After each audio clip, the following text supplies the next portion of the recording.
तो देखो बच्चा, अ ट्रांसवर्स में be represented by y is equal to 2 sin omega T minus K X centimetre में दिया हुआ है। द वैल्यू ऑफ वेवलेंथ, हमें वेवलेंथ निकालना है, for which the wave velocity becomes equal to the maximum particle velocity. यही है ना क्वेश्चन, पहले समझो उड़िया। यहां पे क्या है, वेव वेलोसिटी जो है वो मैक्सिमम पार्टिकल वेलोसिटी के इक्वल है, तो दोनों के फॉर्मूला को क्या करेंगे हम लोग, कंपेयर कर देंगे, यस और नो।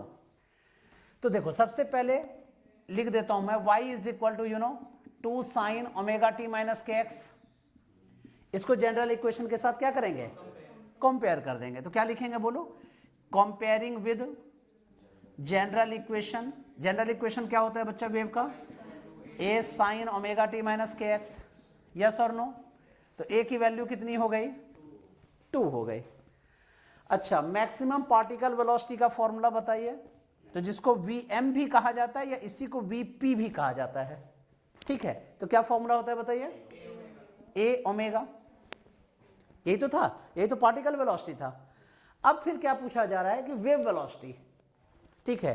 तो वेव वेलोसिटी मतलब VW, यहां पे लैंग्वेज में भी लिख देता हूं बच्चा मैं, ठीक है, वेव वेलोसिटी।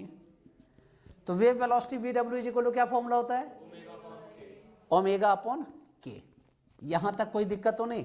अब कह रहा है दोनों आपस में इक्वल है, तो since Vm is equal to VW, तो a omega is equal to omega upon K, clear. तो ओमेगा और ओमेगा क्या हो जाएगा, कैंसिल, यस और नो। अब यहां क्या बचा, 1 upon K is equal to a, clear है। अब क्या करेंगे बताओ, अब फॉर्मूला भी तो लगाना है, के की वैल्यू डाल देंगे। के का फॉर्मूला क्या होता है, 2 पाई अपॉन लैम्डा, यस और नो।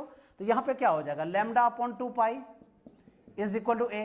तो लैम्डा इज इक्वल टू क्या हो गया, 2 पाई ए का वैल्यू कितना है बच्चा, 2।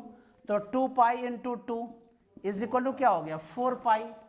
Then your answer should be a number, clear है।